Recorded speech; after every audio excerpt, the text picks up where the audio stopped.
All right, good afternoon, good evening, ladies and gentlemen. Today we are on our second conic, that is the ellipse. So we are looking at the ellipse, and we said when the conic is cut in that section, we get this circular path, which is called the ellipse. Now, the ellipse has two equations. There is the first one here. Let me just zoom in a bit. So there is the first one that is here. You see that we have x minus h squared over a squared plus y minus k squared all over b squared equals to 1. And this one, we have x minus h squared over b squared instead of a squared. Then here we have y minus k squared over a squared instead of b, but all equal to 1. So these two equations are of the ellipse, and there is a plus there, as you can see. So what you should know is that A is greater than B. Okay. Now there is a significance when A is under X part and when A is under the Y part. Okay. When A is under the X part, it tells us that our ellipse stretches in the x-axis because A is bigger than B. So if A is under the x part, A, which is big, is under the x part, then it is telling us that our ellipse is stretching along the x-axis. Let me just draw a simple this. Okay.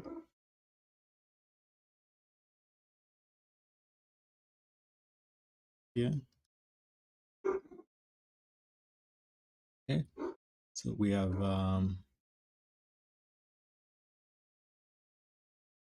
okay. Okay.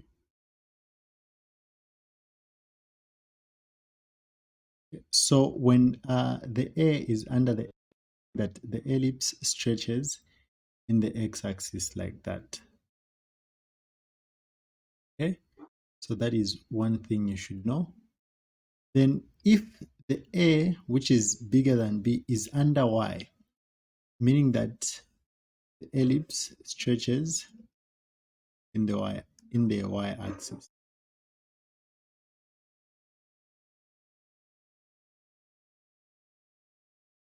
Okay, meaning that our ellipse stretches in the y-axis like that, like that.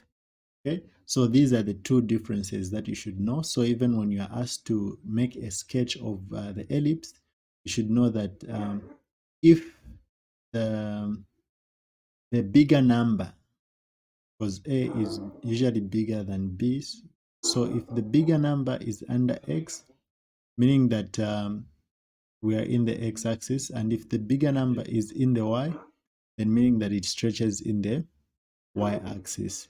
Then again, h comma k is the center, where h comes from x and k comes from y. So it's the same principle. H comes from x, k comes from y. So h comma k is the center. So for you to solve a question on the ellipse, you just need to know how to detect the center, which is h comma k, and how to find A and how to find B. Okay, so now immediately you know how to find A and B, then you can easily sketch an ellipse like that. Okay, so now I'll give you a few examples. This is just a build up, so let's try out this example. Okay, suppose we have this simple question here. Write the equation of an ellipse whose center is 3, 4, and A is equals to 5 and B is 2.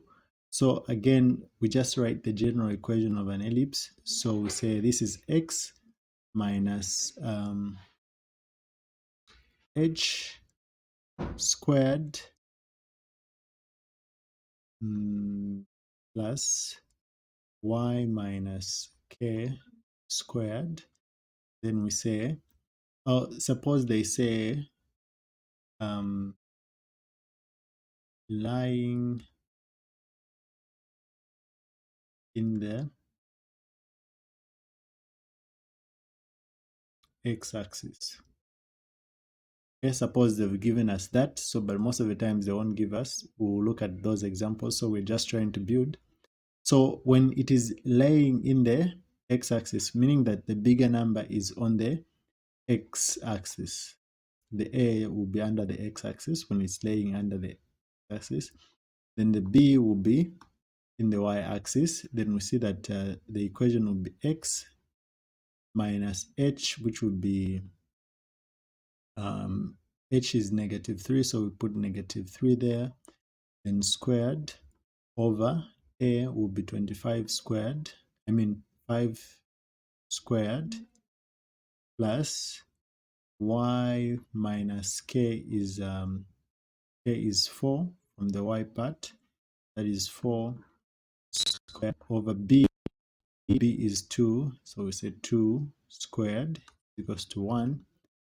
Then we try to simplify everything, so that will be x plus 3 squared over 25 plus y minus 4 over 4 equal to 1. So that is the equation of the ellipse when it is lying in the x-axis. So suppose they said where it is lying in the y-axis. So if they said it is lying in the y-axis using the same information, would have x minus h. Now in the y-axis, so meaning that y minus k, meaning that if it's lying in the y-axis, meaning that the a will be under the y-axis, and this will be equals to 1, and this will be b squared like that. Then meaning that our center again, x minus h is the x part, which is -3 squared, I forgot the squares here, over b squared. B squared is 2, so that will be 2 squared plus y minus k here, which is 4, y minus 4 squared all over a squared, which is 5 squared, which will be equal to 1. So now when we simplify everything here, we are going to have x plus 3 squared all over 4 plus y minus 4 squared all over 25 equal to 1. All right, so that is how you'll be just giving you an idea of what we are looking at. So let me just give you some tasks to try out. Then from there, we'll build on. So you're going to do this task. So write the equation of an ellipse with a equals to 6 and b is equals to 4, centered at 7,4. Let me say 7,4 along one, the x-axis, then the other one along the y-axis. So you write the equations of ellipse along the x-axis and along the y-axis. Okay, so that is what we are going to do today. So just look through that.